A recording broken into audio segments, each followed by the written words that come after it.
You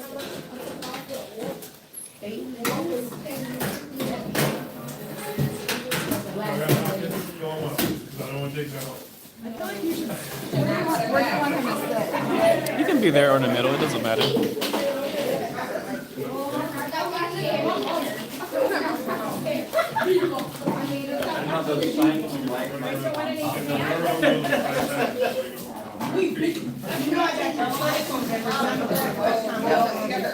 If I had known how to brought my pillow, I didn't know that.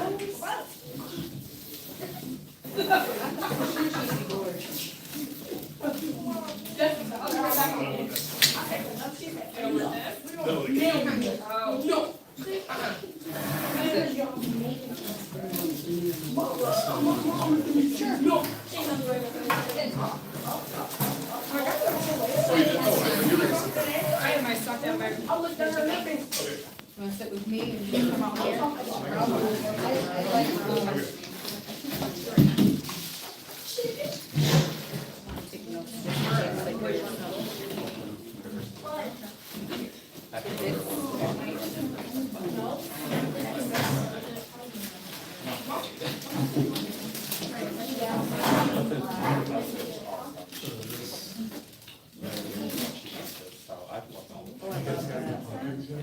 No, not yet.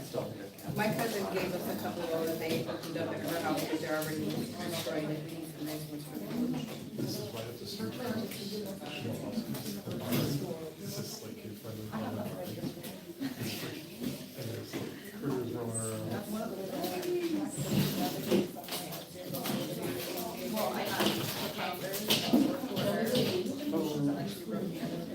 So these guys are gonna be on that, like, way before I started.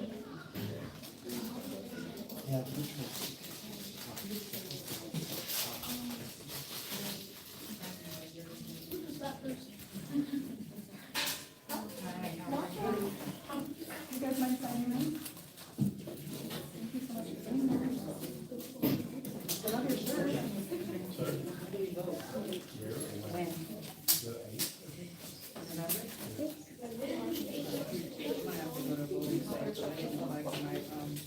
Okay. You know, like pile on the cookies. We don't need to take any of that back. What's your name? I'm Perry. Perry. I should have ordered the, and I seen it the other day, and just didn't. Really comes so fed up with politics, I just don't need. It does, no, it's our house out, right? Okay, well, I have cousin, second cousin. Wow. Yeah. The only other Perry I know is Perry Gilpin. Well, and then her sister's name is Holly, H-A-L-E. Oh, okay. You know how many zeros she gets? You've always spelled my name wrong. And what are these for? Can I help you with your one? I just, can you plug this in real quick? Thanks.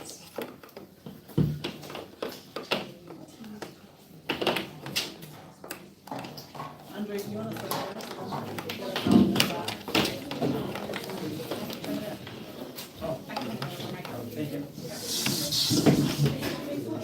Thank you so much. Yep.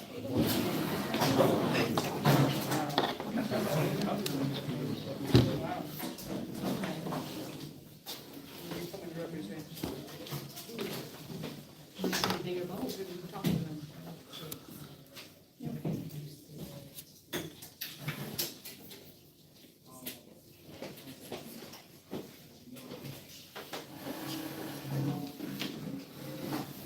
You will start that exercise. Okay, that's why, because I see. It's hot.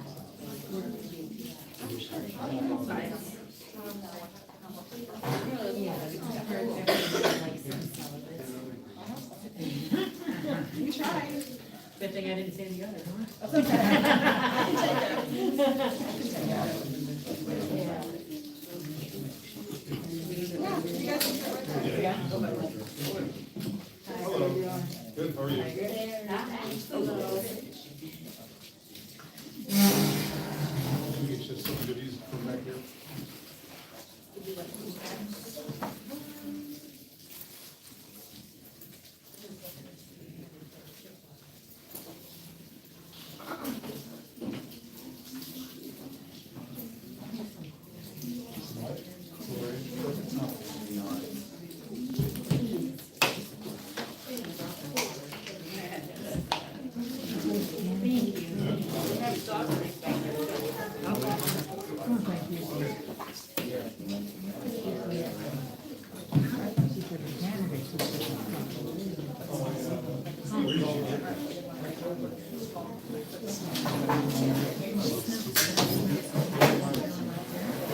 Well, that would be terrible.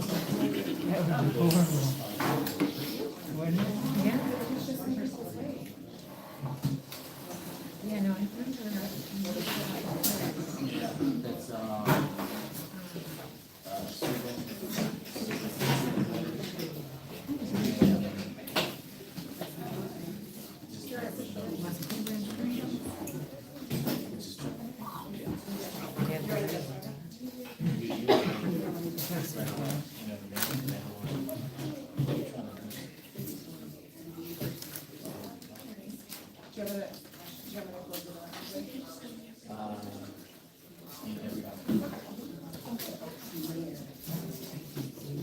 leave it late. Close it, but leave it late. Yeah, that's fine. I said it would be bad if you don't.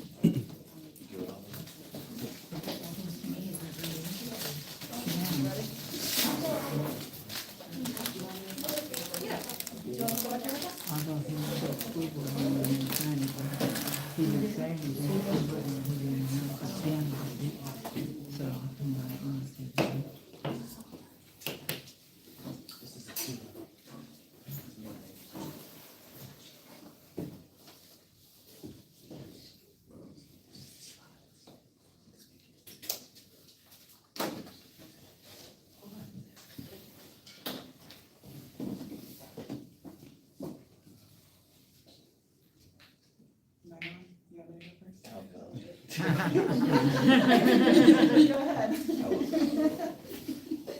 So, good evening, everyone, and welcome to the Jackson Public School Board Forum, Candidate Forum. We'd like to thank everyone for being here tonight. We'd like to thank our candidate for being here tonight.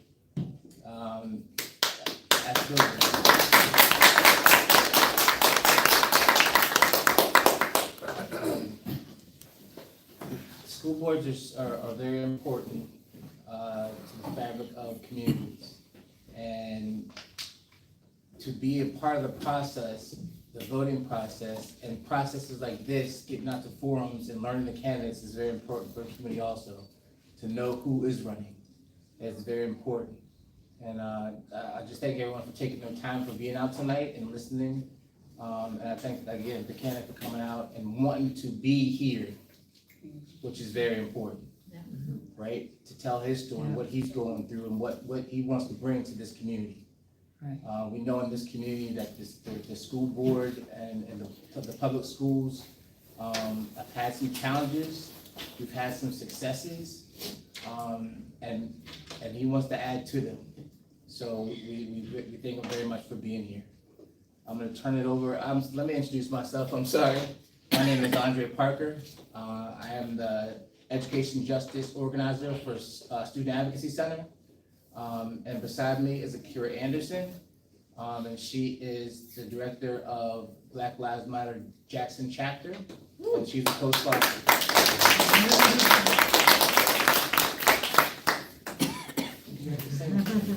Okay, yeah, sure. So just basically a little bit about our Black Lives Matter Jackson chapter. We are part of a Black Lives Matter movement in Michigan, and our mission is to build a capacity for collective action and to show up for all of our Black families fighting for justice and dignity and for our lives and for our students.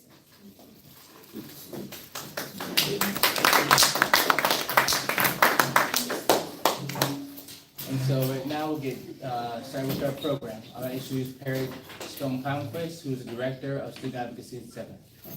Hi, everybody. Okay, thank you for the introduction. I'm gonna try to manage this and just share a few things, but we're gonna, our plan has changed a little bit because we only have one candidate who could make it tonight, but I'm gonna talk about the other organizations that are co-sponsoring a little bit, and we're gonna talk about the statewide platform, and some of our values, and then we're gonna get to the questions, and hopefully you'll also have questions to add to things.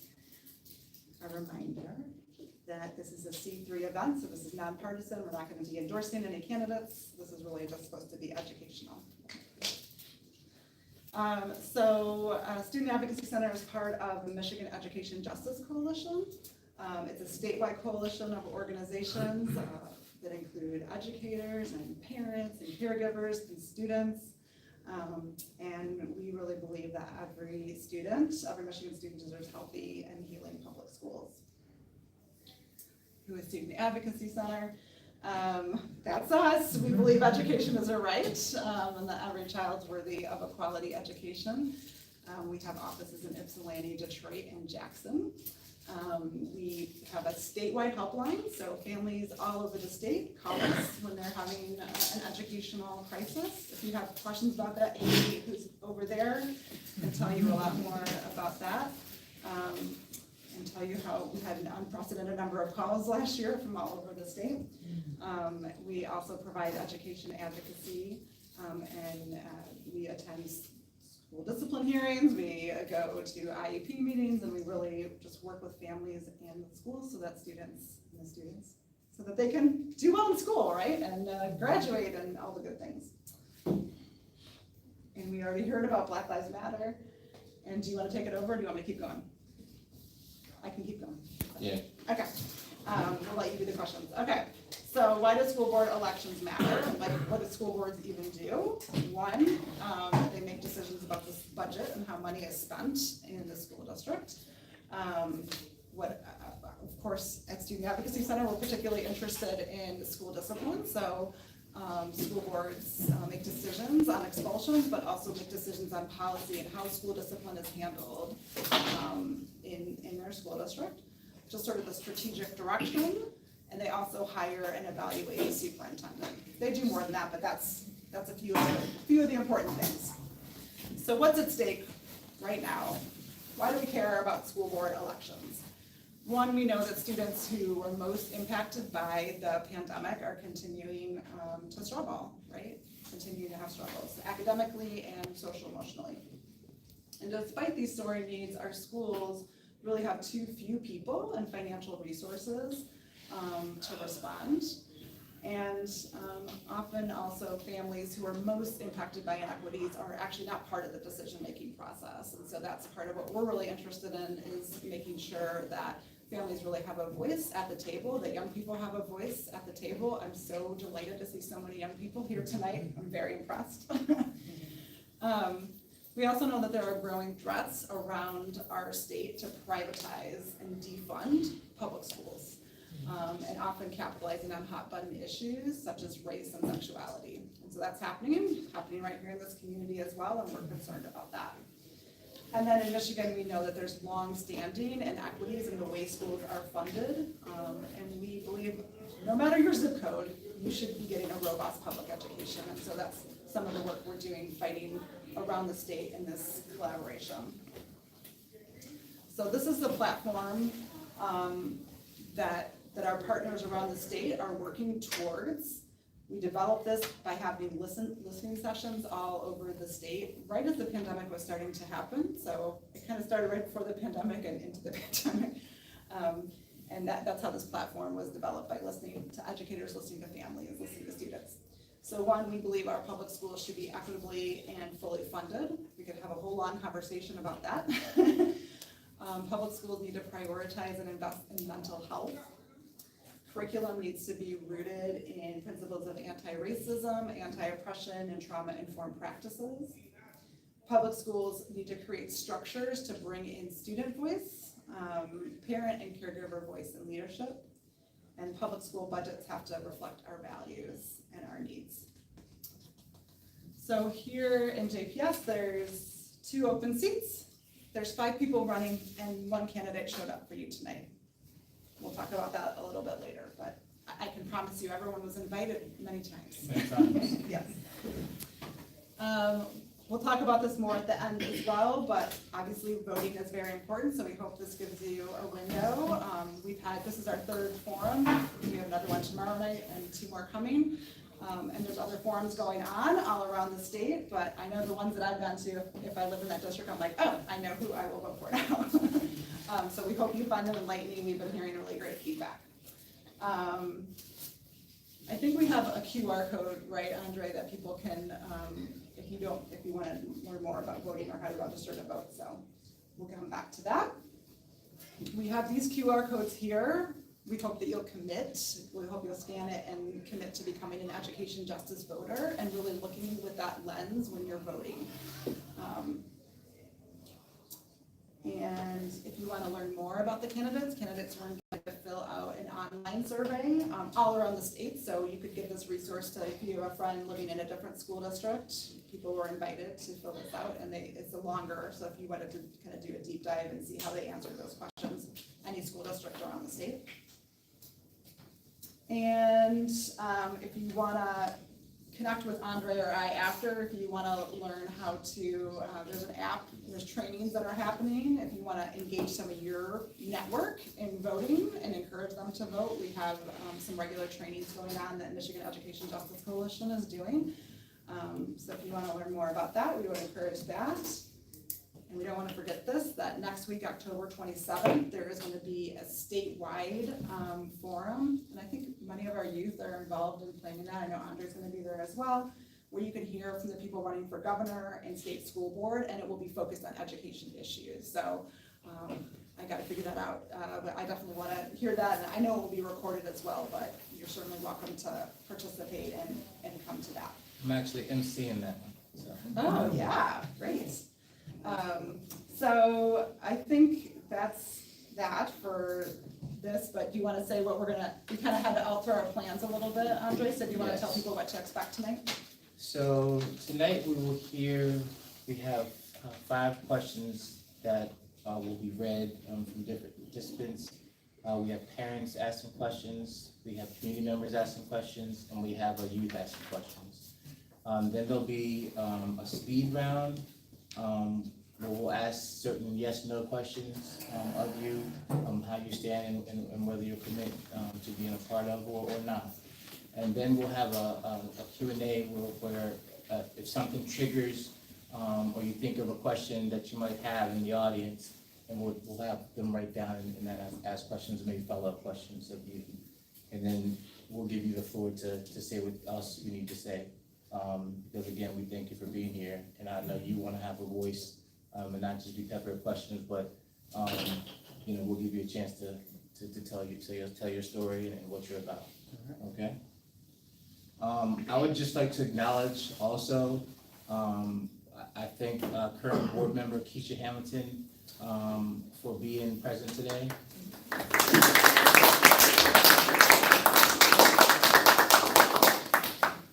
Sorry, Libby also is here. Libby Brown, she's another board member. She's also here. That's okay.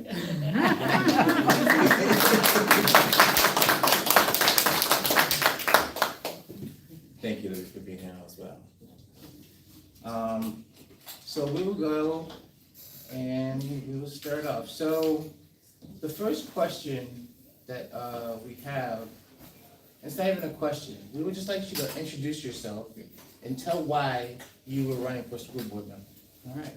Well, my name is Leland Snooks, and currently I am pursuing my doctoral degree. It's going to be organizational leadership, so it's an EDD, Doctorate of Education, and it's in Lean, so it's more about systems change and taking the waste out of systems and maximizing value. So when we're talking dollars and cents, when it comes to education and per child amounts of money and infrastructure, it would really benefit Jackson because every cent counts. That has taken up a lot of funds. So now we need to relook at what can we do for the school itself. Do we need new new water heaters, any new heating system, so on and so forth. So that's what I can do directly with my degrees. Now I want to run because education is a passion of mine. I have pushed myself so hard when I was younger in school, then I went to undergrad, graduate school, and now upper grad. So I just want to be able to inspire the kids to want to go to school. And when was the last time, someone consistently from a school board was in the school setting, is what I'm questioning. I have the advantage of being a substitute. So I am right in schools. And I see the day-to-day differences on how students are, on how intact some parents are or not intact, and how teachers need to be supported. So that is why I want to get a seat at the table to help bring minds from all levels, from students, parents, and other stakeholders, and get some work done. Okay, thank you. And our first question will be from Ms. Ashley.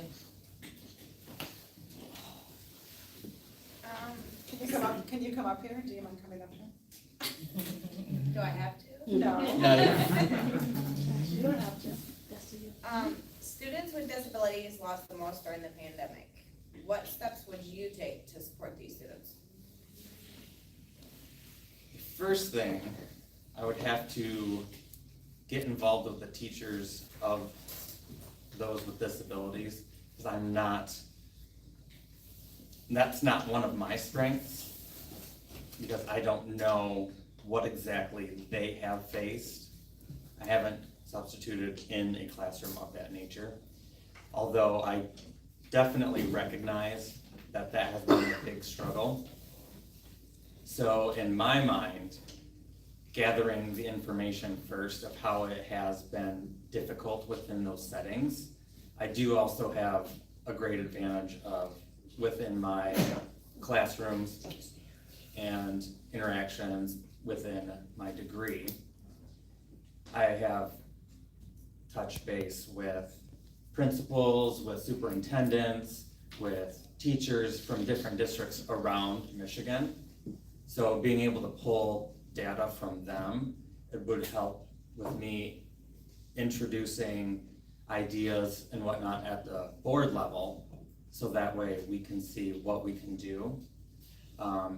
Also ideally, putting more funding towards adding people to the classrooms to assist those with disabilities would be probably the number one thing it would come down to. So that would most likely be what I would do. Okay, thank you. I will ask the next question. This district has been working on its equity plan over the last years. What do you think are the important steps in implementing and accountability, like implementation and accountability of the equity plan?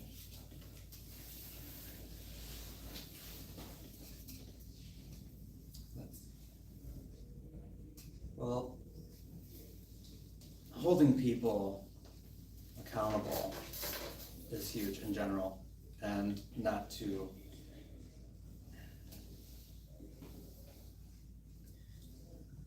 I gotta phrase this delicately. As candidates should be held accountable to show up and show their support for the position that they're running in the education of their students. It just starts with those that are involved in the process. So I just think we have to start there. Okay.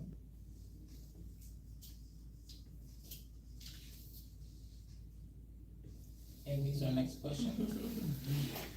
What should be your district's top spending priorities in its budget? And then alternatively, what should not be prioritized or should be divested from the budget? I would say the top spending, there's to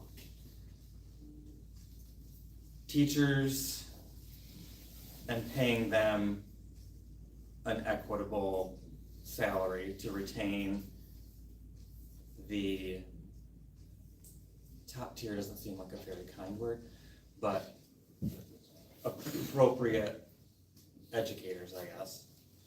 And definitely what's in the best interest of the students, what do they need? What can we offer them? What tools can we give the teachers to help the students directly in the classroom?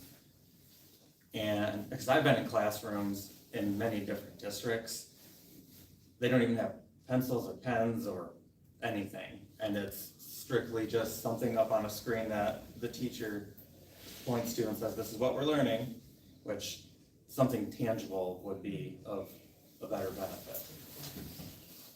And something to divest in. Sports and extracurriculars are very important. I do believe that. I played tennis and soccer in high school. Loved it. But do we need to really spend excessive amounts on extravagant new buildings when the buildings where our students are freezing? You know, maybe shift away some of that money from building a very fancy gymnasium or multi-center for every sport and put it back into the classroom and again, like the heating system and whatnot. So that would be. Tom, is our next question? Hello, I'm Tom, the Jackson Education Advocate through Student Advocacy Center. How do you intend to protect students from abuse and discrimination, specifically those marginalized due to their sexual orientation, gender identity or expression, race, and disability status? Excellent. So that's a personal topic for me as part of the LGBTQ community myself. I have, even as a sub within the high school, Jackson, Parkside, been on the receiving end of some unkind words from the students, not the staff, which is very nice, but there's a difference between being visually accepting, having a sign or a little board explaining the different sexual orientations or gender spectrum, and being vocal about the acceptance. I happen to have a coworker whose son is just figuring himself out. And the other teachers notably are not sure how to approach the situation and address how other students are handling how he is figuring himself out. So introducing more of historical LGBT issues and interweaving that into curriculum slightly, because we are an evolving people, evolving culture. There is a past for everyone, every type of person, gender, race, what have you. So educating the children, kids, young adults, about differences in how people go through that in their life would help them be more accepting. So the more education you have on something, the less fear you'll have of it and a better response. Thank you. Our next question will be read from Ms. Bingham. Oh, I passed it to Grandma. Oh, okay. Grabbing everybody. What steps will you take to reduce suspensions, expulsions, and the disciplinary placement into virtual for kids? Specifically in virtual, or do you want me to tie that into classroom as well? Answer however you feel is comfortable. Okay. There is an excessive amount of disciplinary action that is unwarranted, especially among those of color. And I tell you that it comes from teachers that are still mentally stuck in the past. They don't understand that the younger, generations have changed. We now speak differently, we act differently, and I'll tie it in with this. One student, a young Black female, was targeted just because she was louder than her white cohorts. And that drew the attention of the teacher to the point where she didn't swear, she wasn't saying anything bad, but it was disruptive to the class because of her volume level. Therefore, she was kicked out of class. That's unacceptable. That's the disciplinary action for that, just by a volume and race, is not acceptable. So, as a board member, need to revamp the entire disciplinary process, because it needs to be equitable, and every teacher needs to be on board with the board and understand that the mindset has to change with the teachers. And we need to catch up, so to speak. Okay, we don't have corporal punishment anymore in school. That's great. But we also need to have an understanding that, okay, yes, you need some quiet time to, this is just an example of a specific thing, have some quiet time in the classroom. But again, we're human. These are little humans. They're social.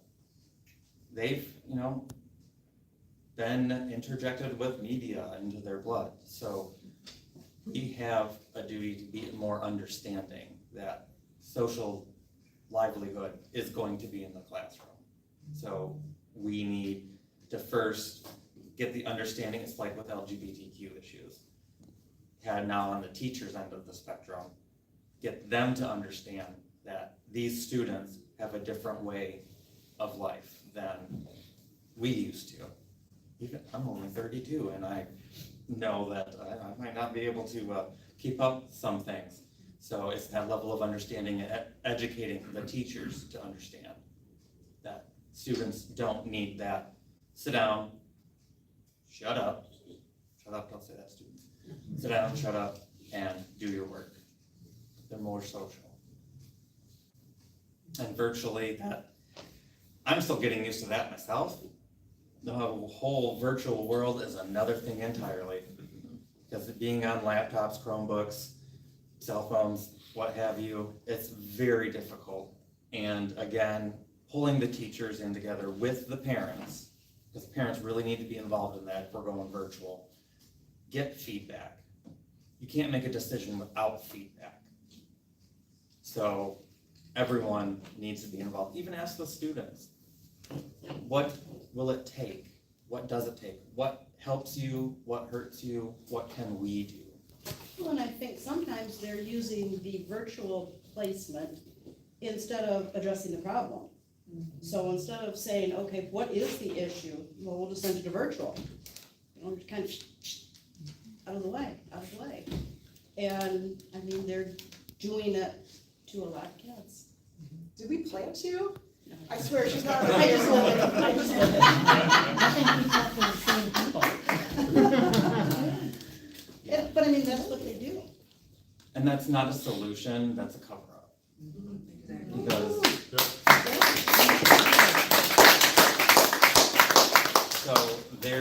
when that happens, which it should never, before a needs assessment is done.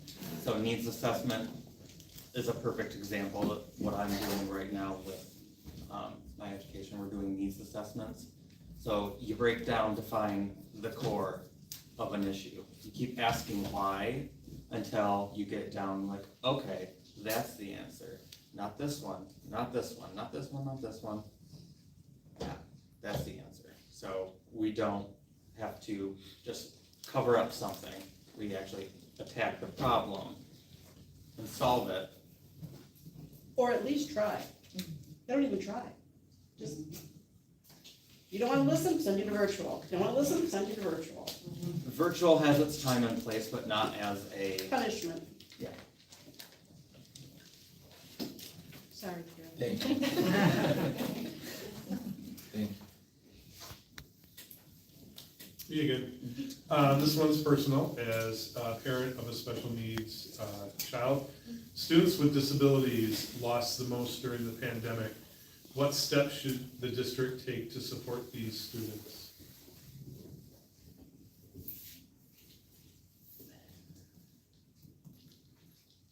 I would say that it's, because disabilities vary so much, that it would almost have to be on an individual basis. Although, I mean, shoving money at something isn't a problem, or it doesn't solve the problem. It doesn't address the issues. Now, again, it would come down to having the resources, so giving money or allotting money to resources that assist those disabilities and increasing persons that understand those disabilities would be the best fit, I think. Not everyone can understand or be in tune with every single disability, so specialists, you could say, or people that have knowledge greater than others with certain disabilities, be it mental, physical, anything, would be ideal. And I know that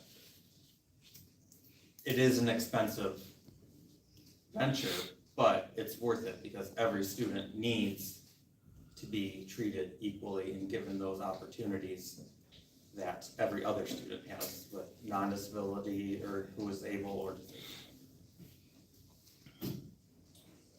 Thank you.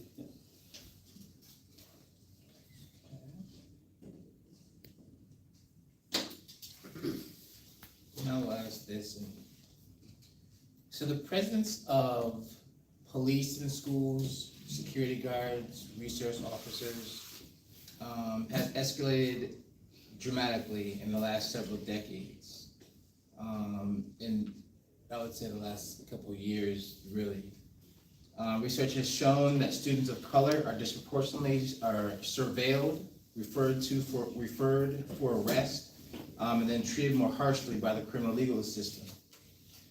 What approach should the district take to law enforcement or resource officers in school?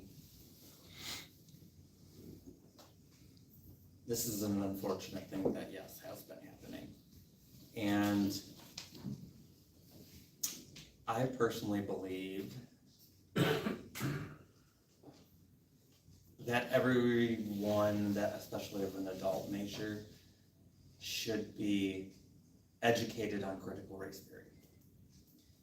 They need to understand that they most likely have implicit biases,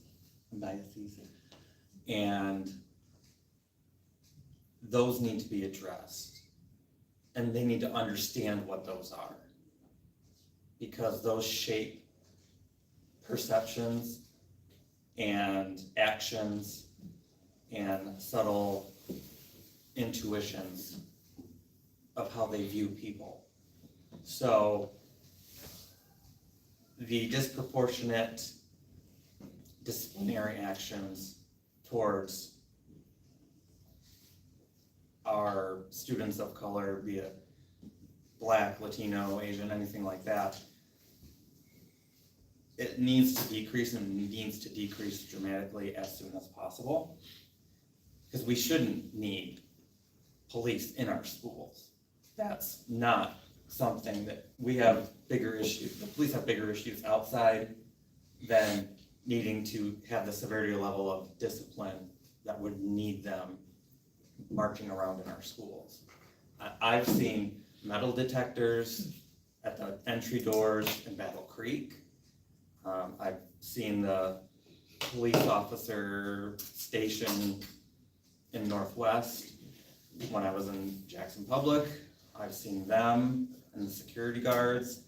And it's just astounding to me that a student would ever need that level of a disciplinary action. And when it's biased towards a certain race, it's even more unacceptable. What's to say that, you know, a white student wouldn't act even more severe and then they don't get that equal disciplinary treatment? So as far as steps, education's first. You educate those that are in the school setting.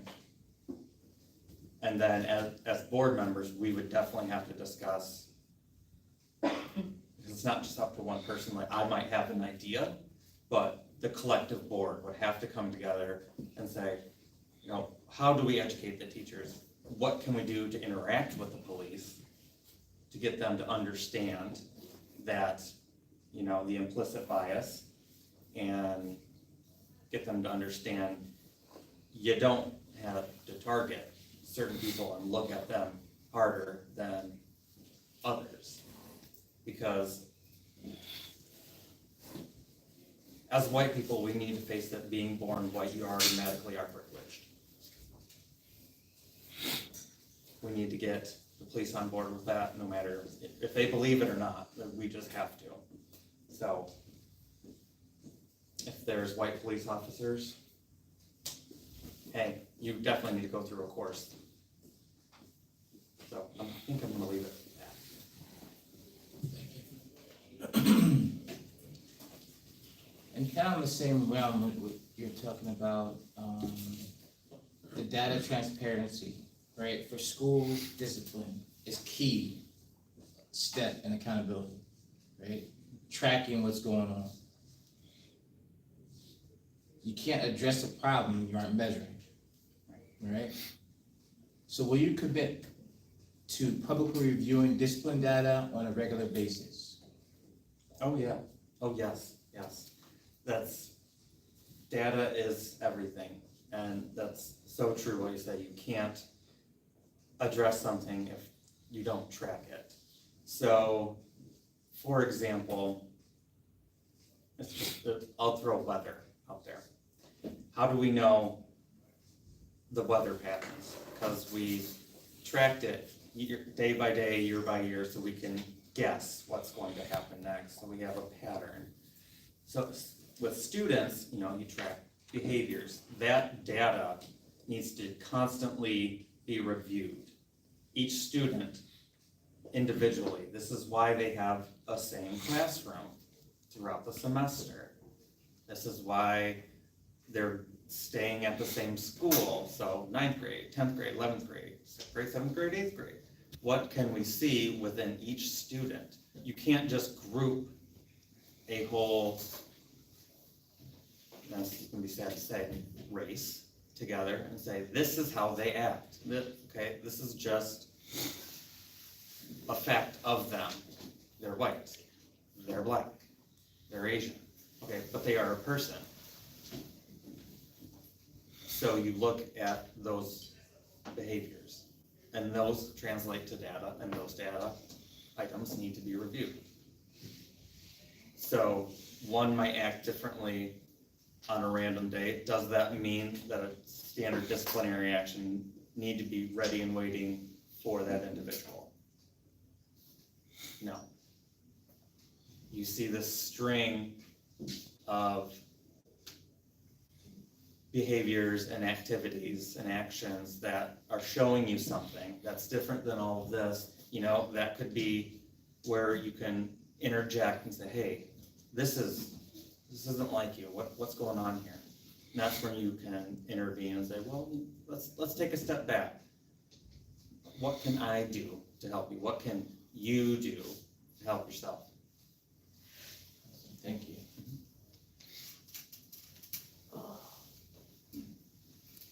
Okay, we're just gonna shift a little bit, and we're gonna hear from some of our youth that have attended right now. You got it. Don't be scared. If you were elected, how would you handle the bullying? That is a very good question. And so if you didn't hear, it was, if you were elected, how will you handle the bullying in schools? When I was in school, everyone said, when I was in school, I was the one that was bullied, and I did the wrong thing, and I just took it. And I didn't say anything. So handling bullying these days, first, I would like to create a safe space for students that are being bullied and help them get the tools that they can use to stand up for themselves, but not in a way that would cause conflict, physical conflict and so on. So that's what I didn't have. That's what I believe is the best, because physical confrontation is not necessary, and we can always reframe our minds. But if it does become, where it's increasingly worse, maybe an extra set of eyes or two in the hallways wouldn't be bad. Have the teachers stand outside the doors, watch what's going on, and within the, how would I phrase this? A little bit of education on the teachers to be more wary of what's happening between students would be very helpful. And the students should know that they can go to any teacher at any time. That's very important to me. And the teacher should be reaching out and say, hey, I notice this is happening between you and so-and-so. Is there something that I should know about what's happening? Reach out to the parents. Are you saying to your mom, this person's doing this to me and whatnot, and maybe the teacher's noticing at school. Teachers need to be more aware of what's going on to their students and between students in the classroom or in the hallways. So if they can get on board, make a team of the parents and the teachers, then that would be a better environment for you. How would you handle several weapons, BB guns, anything period, like a weapon? In school, Yes. if we found, well, hopefully that'll never happen. But if it does, that's when first of all, I would hope someone would take it away. Hope no one would just leave that lying around. But that is a time when higher level, maybe law enforcement, really depends on the severity of it. If it's like a squirt gun or something like that, it's a gun look-alike, it's not necessary to rain down, law enforcement and call in the feds and everything like that. I think that's a little extensive. But if it is a actual weapon, then we one-on-one, take the student that has brought that into safe place, aside from other students, and figure out why. You really have to understand the why someone felt this was necessary, what they're going to do, what they planned on doing, and let that help you make a decision on how to proceed further. Just because someone brought a weapon to school, it should not automatically mean expulsion. You have to understand the why behind someone did what they did, or does, what I'm saying. So, that's a case-by-case action.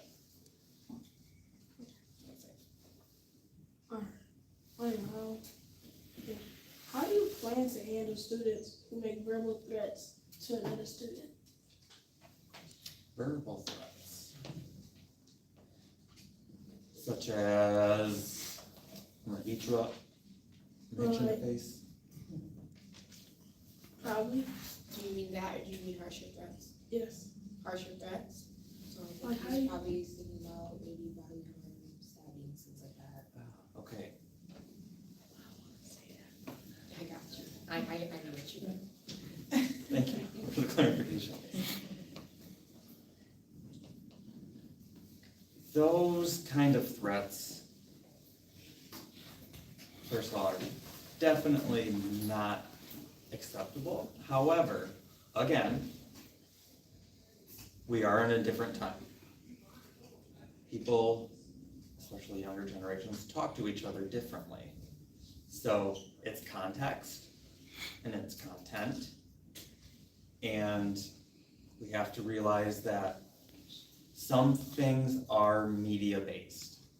Some things they hear are repeated and not always understood. What the real meaning of that is.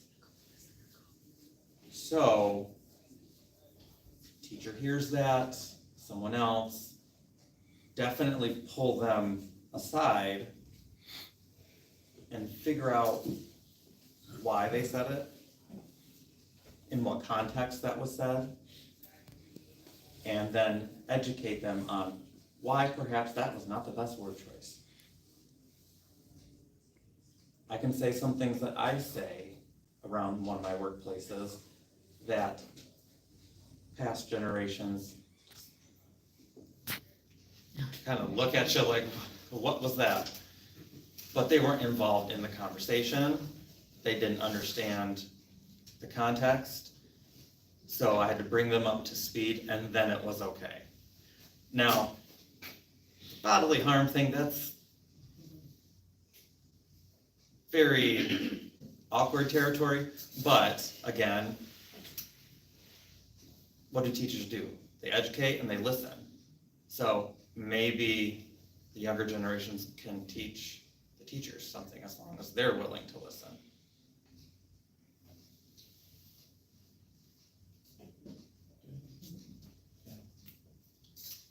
I want to thank our youth for asking the questions. Good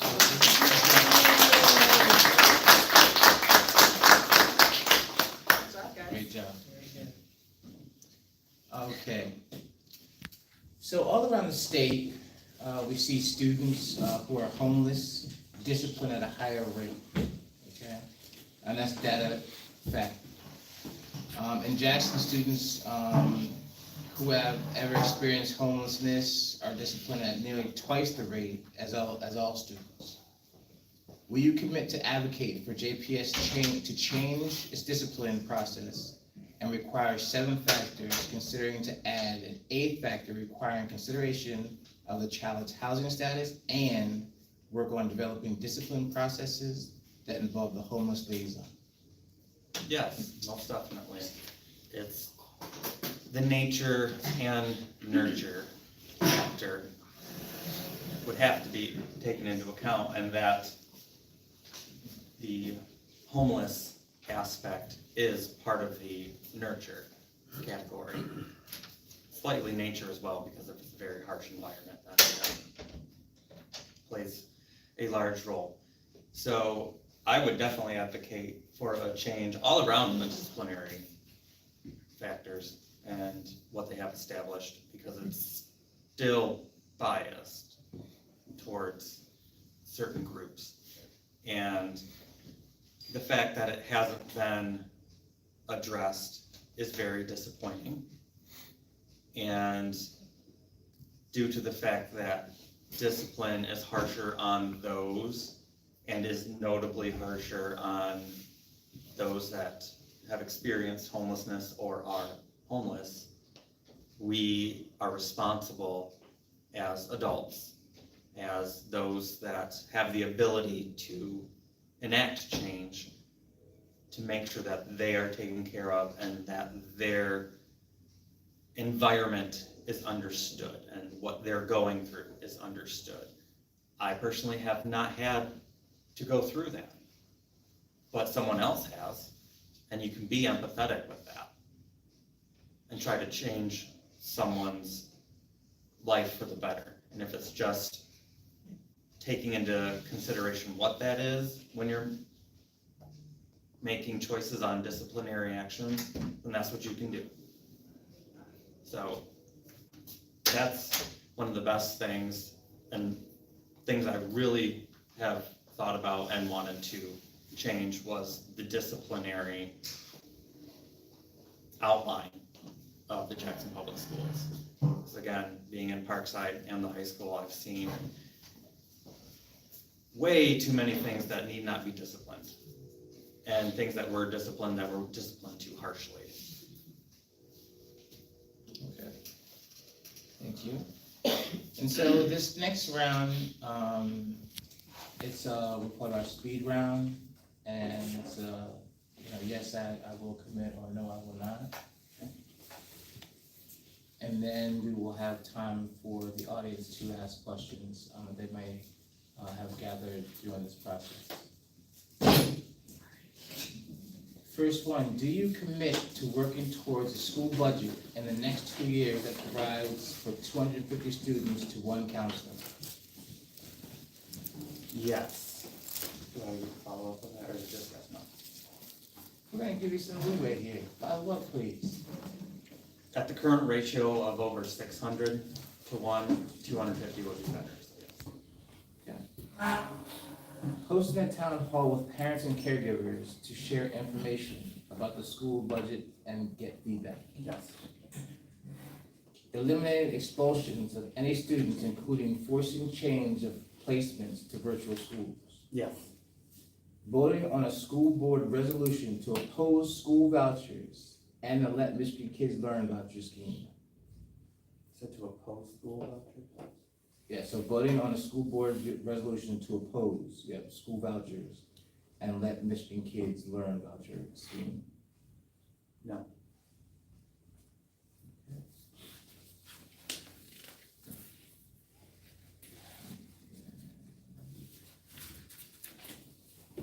So you're opposing school vouchers? Is that what No. you're saying? I took it to mean the other way. Yeah. You're in favor of school vouchers. Yeah.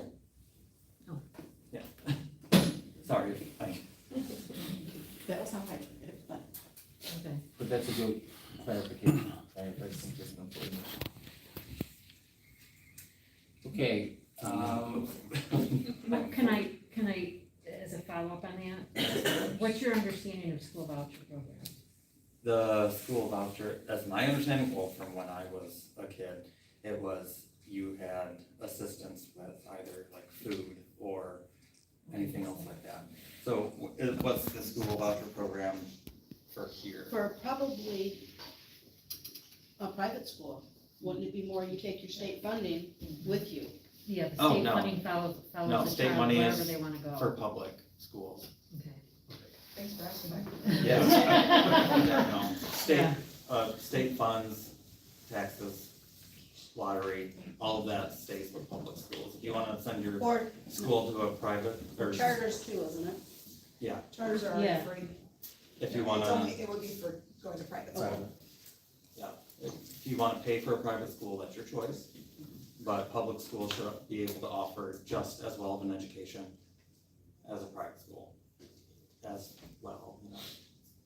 Equitable. Yes. Yeah, so I understand what you're saying, because we used to have like boot vouchers in schools and Yes. stuff like that. It's like Okay, that's a so voucher yeah, program. okay, yep. great clarification on a very polarizing topic. Was it, Governor Whitmer signed a bill into law that it is now $9,100 per student that we get. And so count day is great. I know Jackson, it's around 12,000 that I just looked at, total for students, 9 from the state and around 3 from federal and other sources. So it's a lot of funds, but it's very important how we spend those. So definitely, how your kids go to count day? Do we have any more questions? Yes, sir, please. My name's Dustin. I'd like to give an example and then follow through with the question. The other day I was on my way to work and I seen a group of high school kids. First thing they did when they stepped off school property was light up a blunt. A blunt is a marijuana cigar. How would you go about handling the use of drugs in our public schools? That is a very, it's a great question. And to be honest, I don't know if education is enough for that. That is difficult to defeat the media aspect of that. And culturally speaking, that's a whole nother ballgame.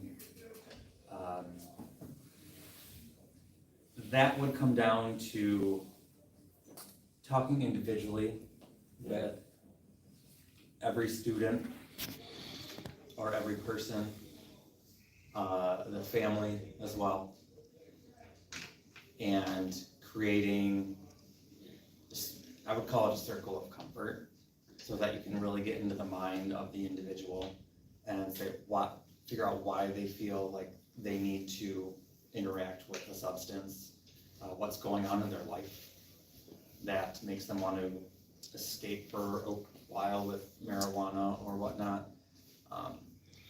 Because these are all choices that our kids face, you know, and their circle of friends. Are they trying to look cool? Are they trying to be like someone on TV that they saw, a celebrity?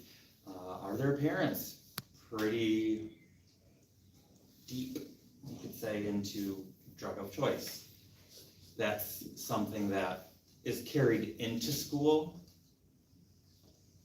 I don't believe that any teacher educates them on the benefits of a certain drug. So that is completely outside coming in. And one student might drag another student down into that wormhole and so on and so forth.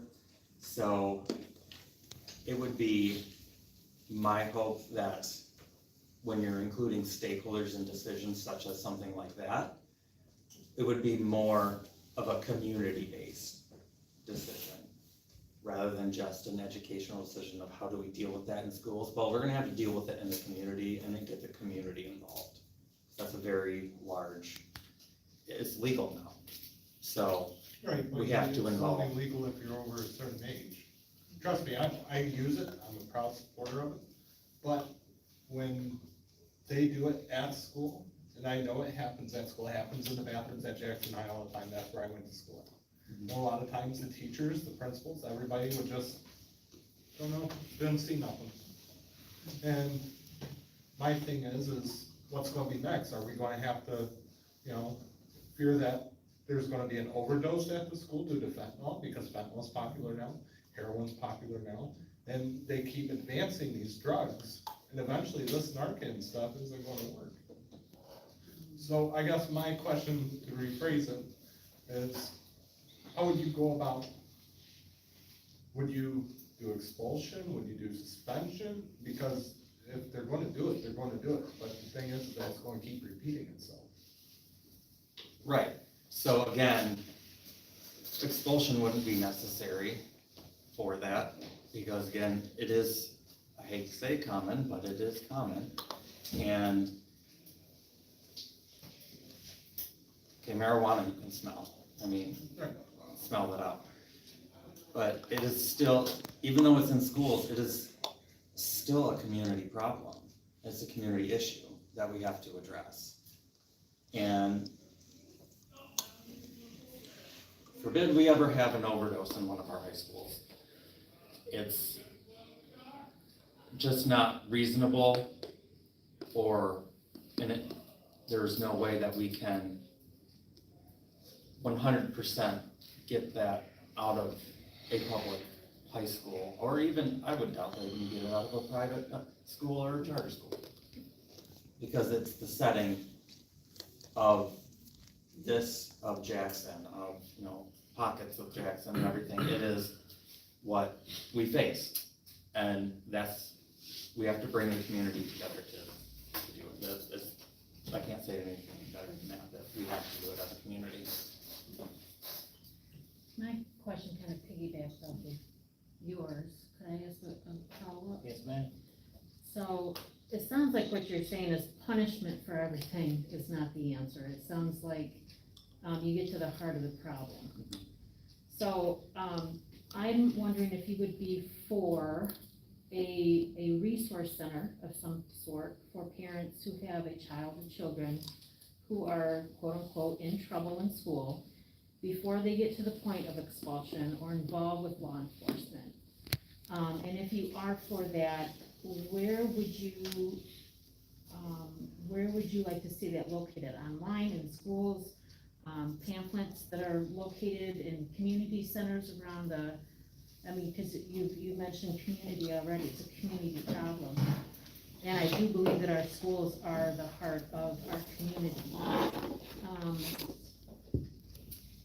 But I can tell you, I'm a retired teacher, and in talking with parents over the years, a lot of parents would say to me, I don't know where my resources are. I've had people tell me, I've had the police tell me, unless they're involved with the juvenile justice system, there's nothing out there that we can tell you to go get help from. What are the resources that can come together for our families? Because I feel like if we're truly an education system here for our communities, we're not only here for our kids, but we're here for our parents. And if we really want our parents to be involved, this is one of the pieces missing, is that how do I had a hard time answering some questions because where are the resources? Or I'm not a parent, so I haven't had that experience.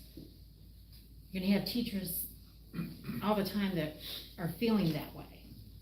So would you be for some type of a resource center where we can direct parents or high school students, something, so they can go and feel safe and get that information and know where the resources are and start to get help before that student becomes involved with law enforcement, expulsions, so forth? Yes, so when involving, like I said, the community with these issues, we do have to be able to provide said resources. Now, as far as putting like funds towards infrastructure of that, we have plenty of places around here that we could use or ask to use and establish criterion and whatnot. But yes, I do believe that we need to have those sources ready for the families and for our students, for our kids, to be able to go and before it hits that next step of major discipline, like things that we shouldn't have to do to our children for what we think is necessary. So as parents, I see many parents that would benefit from a resource center and other options that would be best utilized. So I wouldn't take away any funds from like the per child allotment like that, but we could interact with the local government and say, we notice a problem, you should be noticing this problem, so let's work together of the school board and of the local government, and you could probably get grants too. I'm not averse to writing a nice 50-page grant and see what we can do for getting this off the ground, because our parents are facing an increasingly difficult battle with helping their children, not only in raising them and financially, but also interacting with some of the things that they're learning. So having those people ready to help the parents, give them the tools that they need, will ultimately help the children. So that'll decrease discipline and it'll make for a better school environment. Thank you.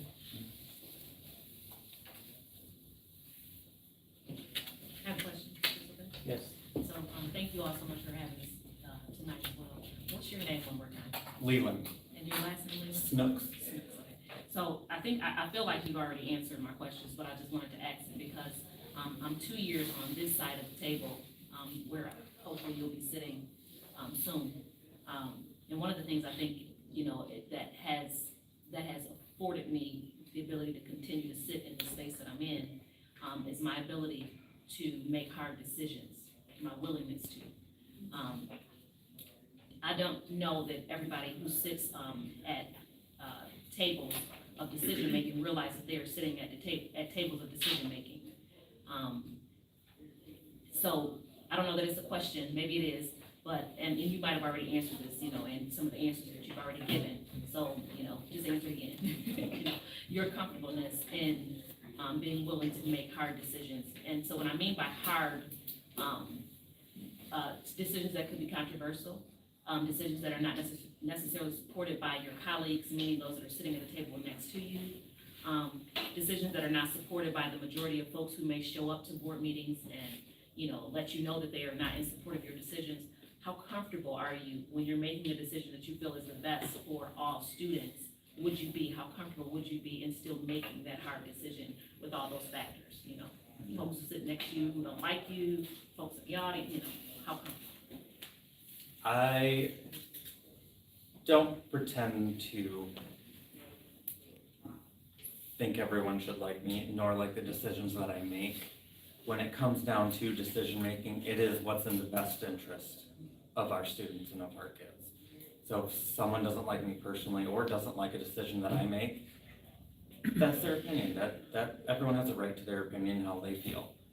But when it boils down that I know I'm making the best decision, and I know it's going to positively affect the students or the teachers or something in our educational system, then I feel comfortable. I am fine with making those decisions. And there are going to be harsh and heavy decisions to be made. Someone has to do it. Not everyone's going to like what you do. So I'll just have to, swallow that and take that bullet, but again, someone has to. One more question for you, and thank you for answering that one. I think that, asking that question, how comfortable are you in making hard decisions? It could sound frivolous, I feel like it could, but you would be surprised at the level of intimidation, the level of There's a lot of things that you'll get based on decisions that you make that you do know are actually in the best interest of every student there. So it wasn't frivolous on my part. I mean, I didn't mean it to, I just want you to know that it's a real thing. And then the last question, which again, I feel like you've already answered, but I kind of want to put it out there again because I just think it's important. How committed are you to your continuing education? And so when I say your continuing education, clearly you're on your way to your doctorate, so we know that you're committed to your academic education. And you've already said some of these things well, but I still want to, like I said, put it out there. But your continuing education to listen to others, which will be our students, our parents, our teachers, those with lived experiences. And being a member of the LGBTQ community that you are, you know how important it is for someone who does not have your lived experience to be willing to hear you and allow you to lead in that space because you had that experience. How committed are you to that type of continuing education in those different ways that I've just mentioned? Well, I can't make decisions without listening, so I always have to be open, because you will never understand the experience that I've gone through, and I will never understand the experience she went through, or him, her, or anyone. So you have to be able to openly listen in order to make decisions. So Thank you. And I want to follow up to that one. And so if elected, and I'm sure you've seen some board hearings in the past. If not, they're on the website. Please watch them. If a hard decision does come up, and how would you handle being opposed by other board members when you have a different opinion than them? Well, first of all, I gotta handle it with respect and respect those other views. From some of the board meetings that I've watched,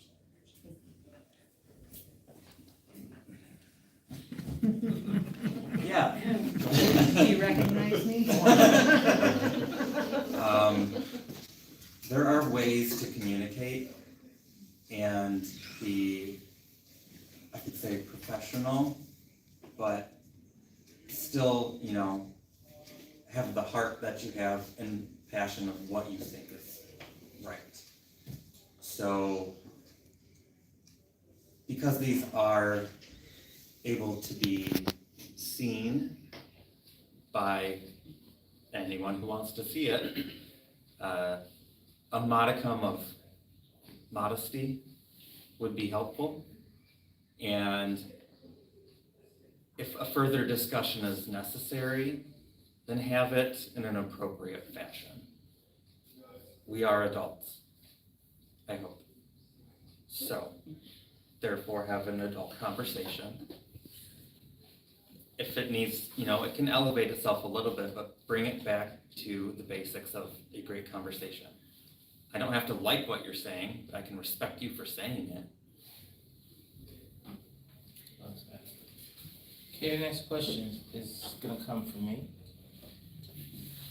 Do you we talked about the budget, and transparency. Do you believe that the public should be, involved in those conversations of, budget items and lines and be abreast of how the money is being spent? Yes. Transparency in any respect, I feel, is good. Everyone, now, if it's personal, like your medication and whatnot, okay, don't be transparent about that. But as far as if it affects you in a way, or affects the community in a way, then the community should know what's going on. And they should be able to ask, but this doesn't make any sense why this is being allocated for X, Y, or Z. Because someone in the community might have a better idea than what the board has. And if it's transparent and they get to see the data on expenditures, maybe even a kid would be able to say, I have this idea where we could put some of this excess money or change it and move it over here. So I would be all for transparency. Now, I would have yet to see a budget breakdown, and if there's something on there that might not be very desirable to have as a transparent value, that would be up for discussion on that. But in general, I do believe transparent on a public school basis would be good for the community. Thank you. Any more questions? Yes, of course. Yes, so a lot of what I'm hearing from you, I've been able to tie back to brain development. So we know that our brains are not fully developed until we are in our mid-20s. So children are making decisions based on where they're at developmentally with their brain. They are inundated, I'm gonna use the word groomed. If they are spending any amount of time on the internet, there's a reason why people behind the content that's put on the internet, why they do what they do, because they are trying to have people think a certain way, not just kids. Right. Anybody, okay? They use that in advertising. So our students are getting, as you said, a lot of inundation, a lot of things coming at them that my generation, I'll say I'm in my 50s, didn't get. okay? So brain development. When you were saying that, you know, a lot of it was conversations, having conversations. A lot of what I have had trouble with in the past is when you're having conversations, and we've had trainings, we, even teachers, have had trainings on brain development.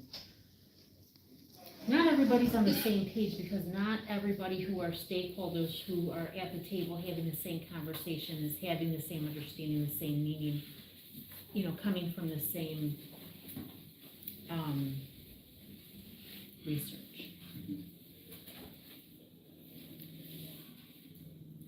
How do you view research on brain development coming into play into conversations, and at what levels?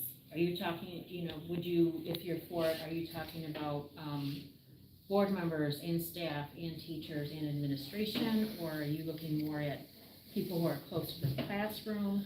Because I will tell you, in the past, it's been teachers.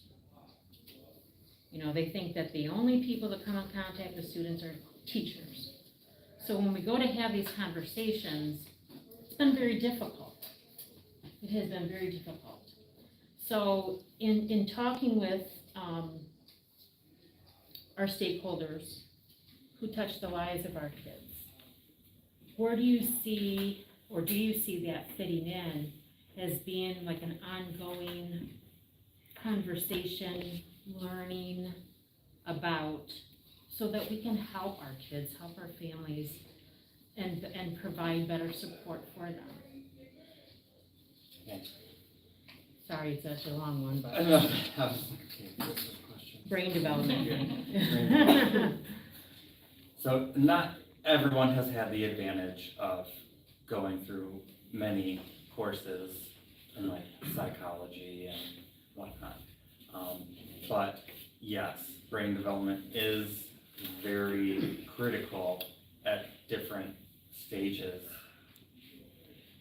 throughout the educational career of K through 12. And you're right.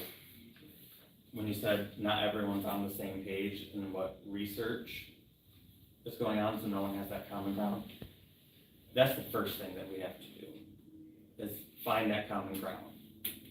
And like you said, it's not just teachers. It's everyone that has a stake in the game, and especially those that are making decisions. Especially those at the top, whose decisions are overarching over many people. Now, where you get your research from, your sources, is very important. You can't just pull up the web, type in something, and the first thing you see, that's truth, that's what it is. And that's just the most popular view. That's not what fact is.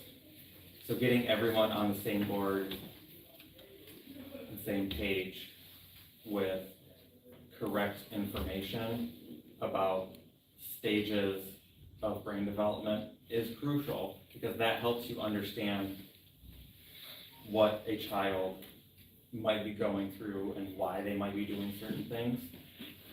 So getting everyone on that same page would be the first thing you have to do, because if everyone's on different levels and different understandings of what something might be, then you can't make a well-rounded decision. It does. Okay. Yeah,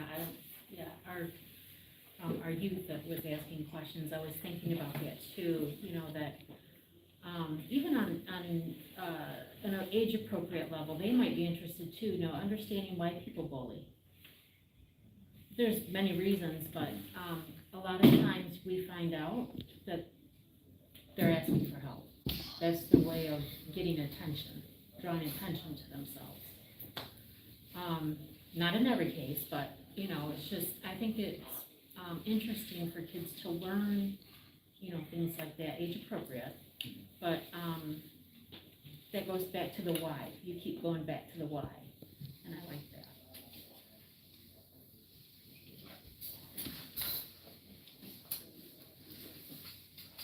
I have a question.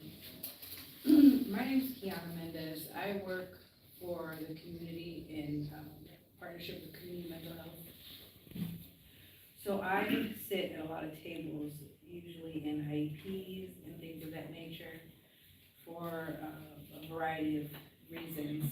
And there's a big disconnect with mental health awareness, the resources that are out there, and accessing those resources when things are way past where they should be.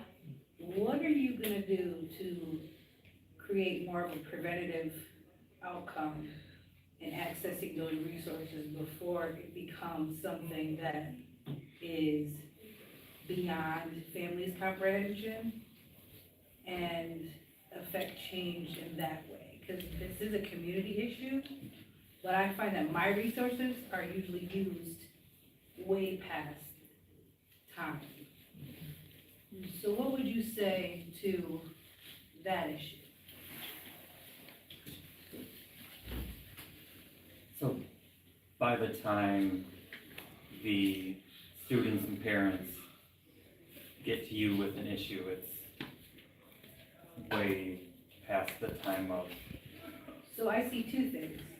I see a lack of information and education to families that I Okay. serve, but I also see a lack of information and education for teachers and those individuals, and how to preventatively support and make those connections happen before it's an issue. Regarding the teacher aspect,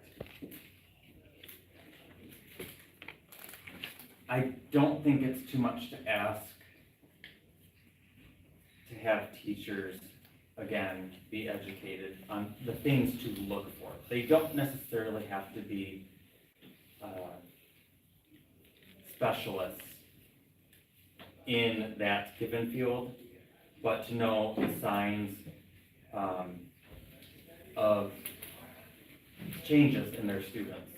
Because if they're coming to you and it's way past, intervention time, that shouldn't be the case. If every teacher that they interact with is aware and observes each of their students and notices these changes, then that in and of itself should assist in catching what issue may come. So that way you're not put in the spot of feeling like it's way past what you, I don't want to say what you can do, because I'm not sure what you can do. You're probably great at what you do. Can confirm. As far as resources, we can have all the resources we want at our fingertips. But if we're not actively reaching out to the families, somehow, if we're sending something home with a student, I think there's a very high percentage chance that that's not gonna make it to the parent. So we need to figure out a way to actively involve the parents, and that starts with doing things before school starts. Really find a way to get, a phone number or an email address or something that most people have smartphones, so it's gonna go to their smartphone. Find a way to connect with that teacher, to let them know, us as educators do have the best interest of your child at heart. So we want to keep in contact with you. So we hope that you're open to the things we have to say, and we have to give those resources and materials to the teacher, so that way it's a direct path home to the parent. Now, I understand that not every parent is as engaged with their children's education or success. But if you keep reiterating that point of, we're here, here's what we can do, here's this, click on this one, it's gonna take you right here, you know? It's technology, and as long as we put it in a technological format, I do believe that will end up seeing results, but it has to be repetitive.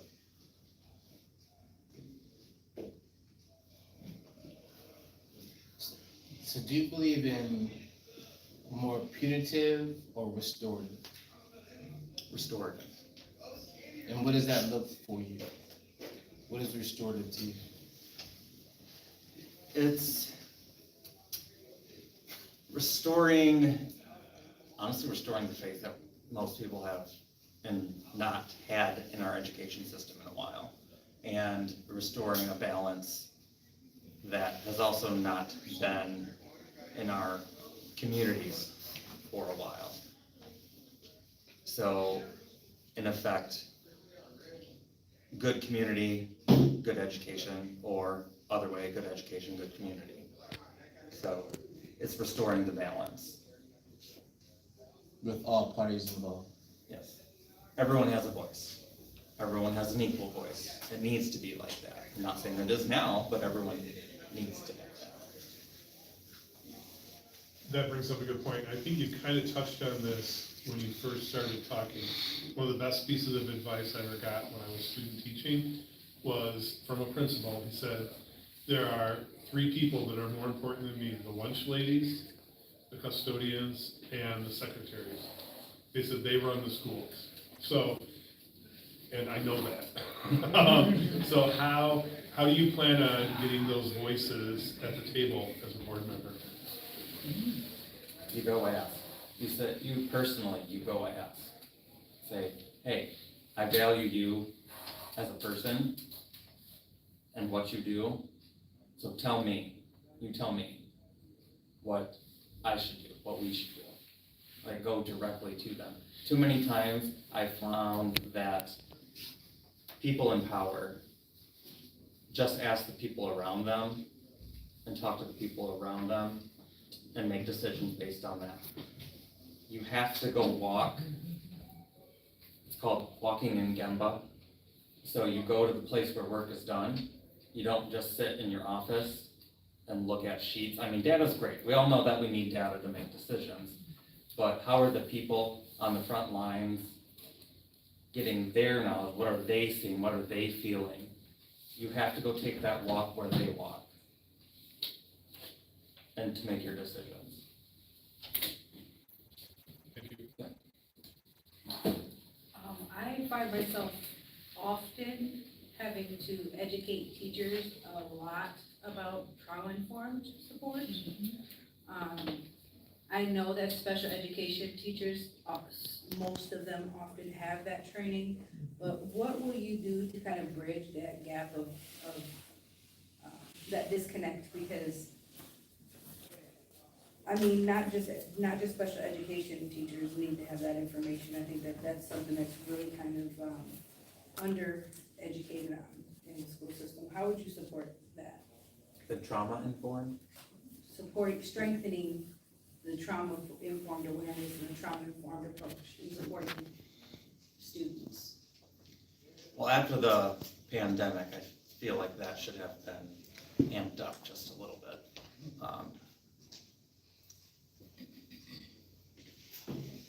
A lot of this is boiling down to education and awareness and increasing those things. You can't be willfully ignorant or willfully blind. So I can say these things are most likely noticed, but what they're doing is they're put on the list, and the list is never getting to that point of being acknowledged. So getting with the teachers and the board and creating, I would say, rather than a list, a program that says these are the topics that we are covering and these are how they connect, because making connections make things more relevant. And putting the teachers and even the board and whomever gets into contact with the students through this program, like, I was talking about with the police and having them go through certain programs. And just making things more apparent, making it visible. So if things remain invisible, they're not going to be addressed. Were you at last night's board meeting? I Or did was you watch not. it? I was working. Okay, I will watch it tonight. please listen to it, because there was a, report that the secondary curriculum director gave about, attendance, and spoke specifically about 4th Street Learning Center. I used to teach there. Trauma informed. I think not having trauma informed training killed our alternative ed programs. And we used to have really, I'm saying back 15, 20 years ago, really strong programs. Students, attendance wasn't an issue. If attendance was an issue, it was truly they could not come. It wasn't that they didn't want to come. So you're going to hear he's off camera, but you're going to hear him talk about how they've hired somebody now to try to track people down and it's come down to that. My concern is we've gotten rid of our secondary alternative ed programs.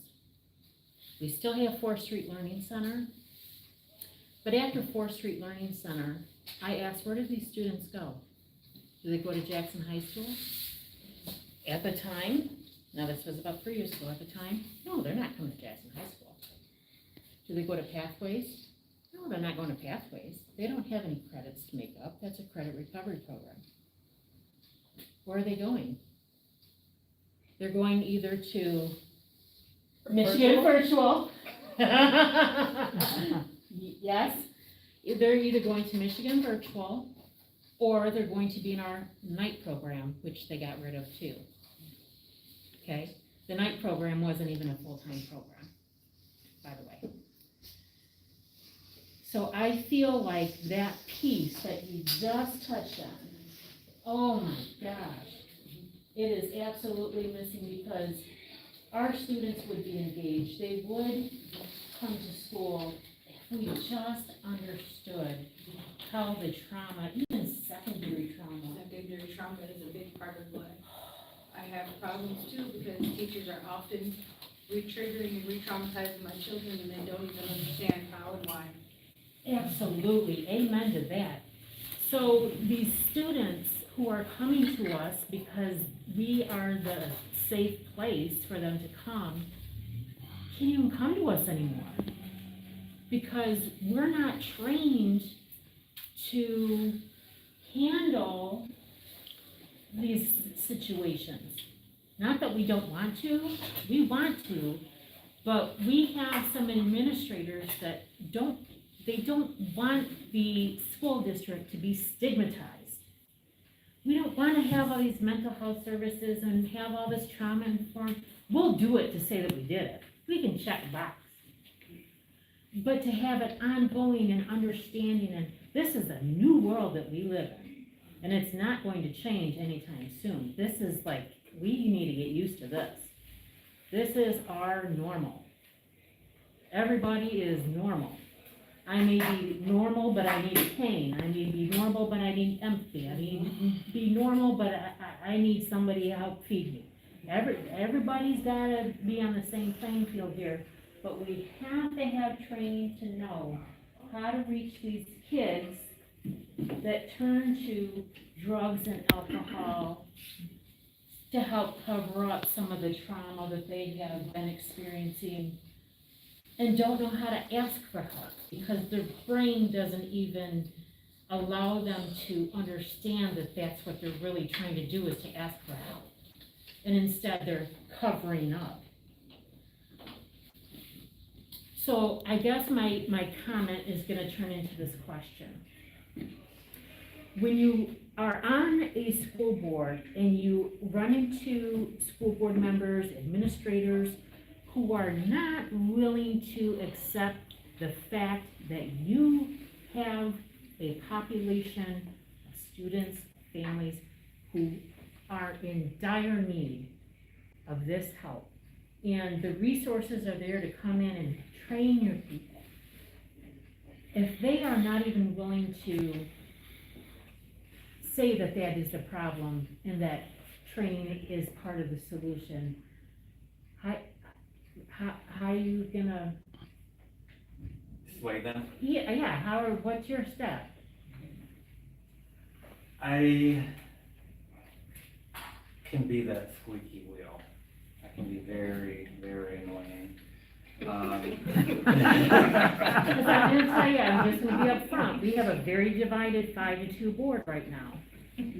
5 that stick together, that have this very closed off, we live in a box, we do everything that superintendent wants us to do. And then we have 2 people on the board that are thinking, like we're thinking in this room tonight, that are saying, there's gotta be a different way. We keep, I heard you say last night, we keep swimming in the same pool. We gotta get out of this pool and go somewhere else, because we keep having the same conversations, the same, this is what we can do conversations, and we're not getting anywhere. Oh, I love those conversations. Over and over again. I love Yeah. them. Expecting a different result It is the definition of Insanity. insanity. Yeah, so how do we move? I mean, if you're on a board and it's divided and you're in the minority here, the scales are tipped. And these are the people that are saying it's not a problem and you're down here saying it is, how are you gonna handle that? That's incredibly close to being specific to my degree.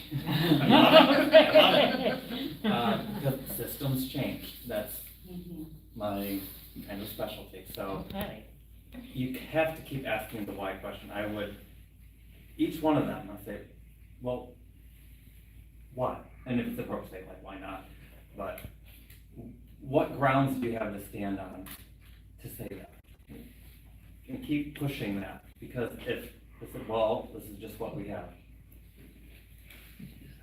That's not an answer, that's effectively a cop-out. So, just, I'd have to bring some obvious data to the table or whatnot to prove my point or disprove theirs.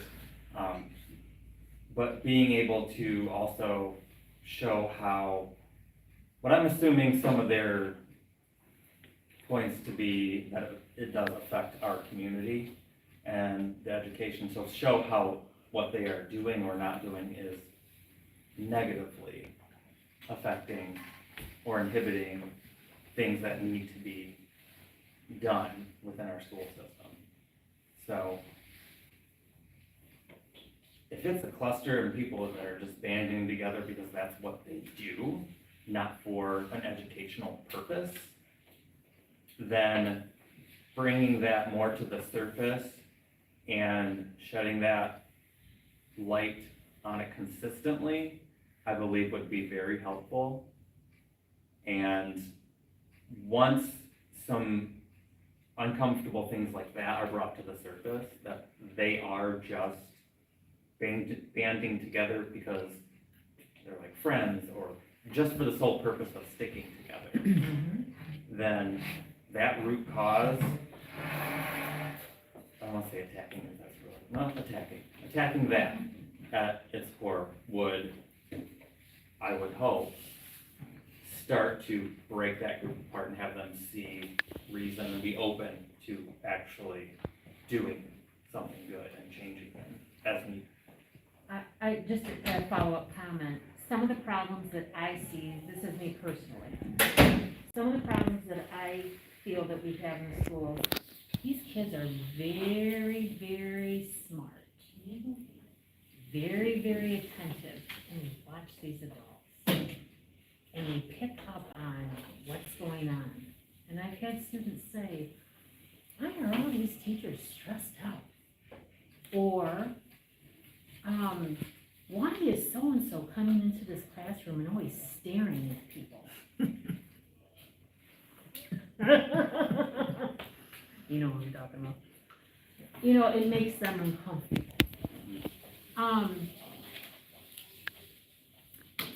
I was one of the people, I don't know if you saw this, but this was on the news. I was one of the people that was holding up a sign that said adults bully too.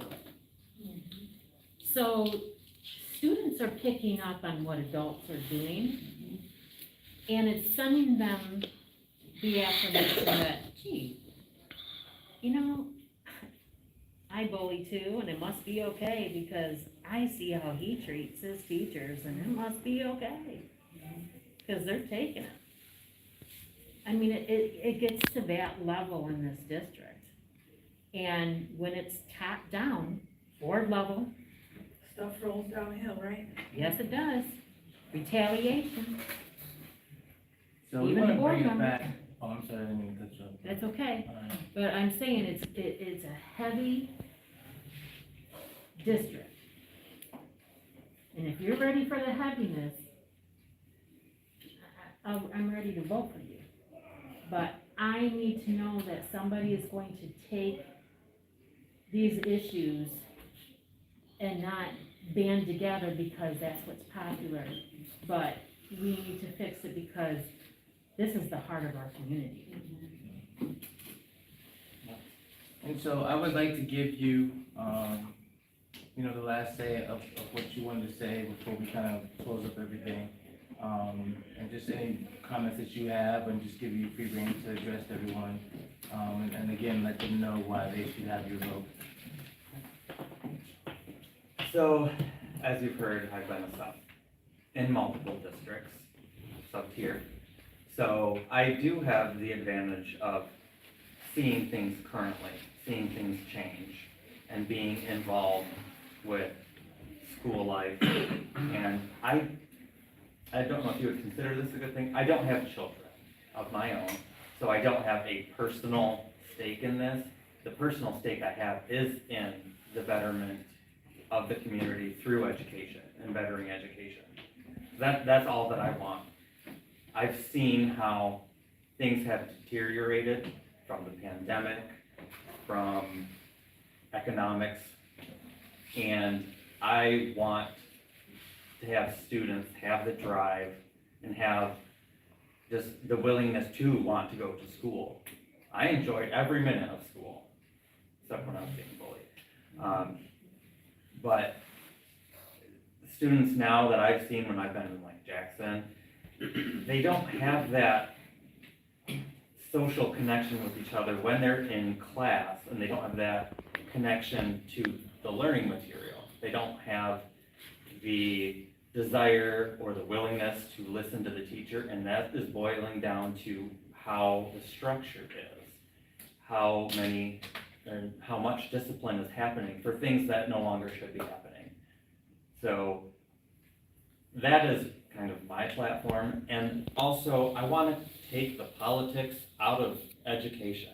There's too many, as you mentioned, the conjugation of certain board members together that has a political connotation to it. Politics doesn't need to be in education. Education needs to take care of itself. Academia is a place for itself. So removing some of the politics out of that would be most beneficial to making decisions for education itself. That's what I would say. Thank you very much.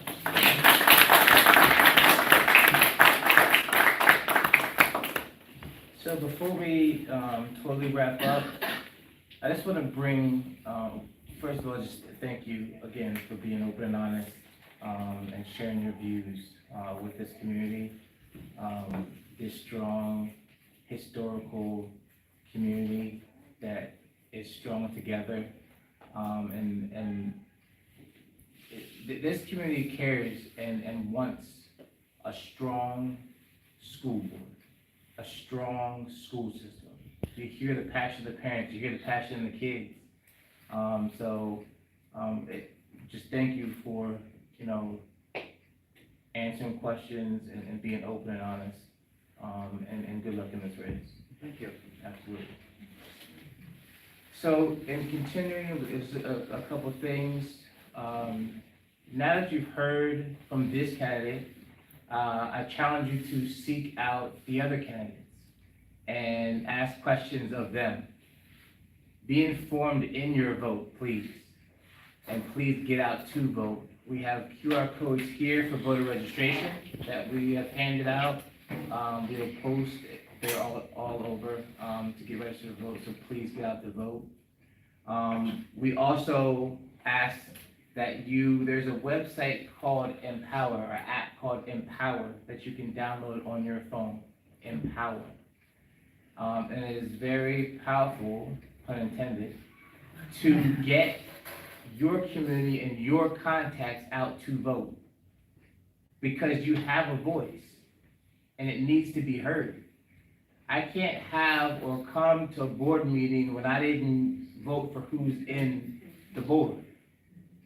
All right, so please, be a part of the process, register to vote. We challenge you to bring 5 of your friends and family to that Empower app and have them and making sure they're voting, okay?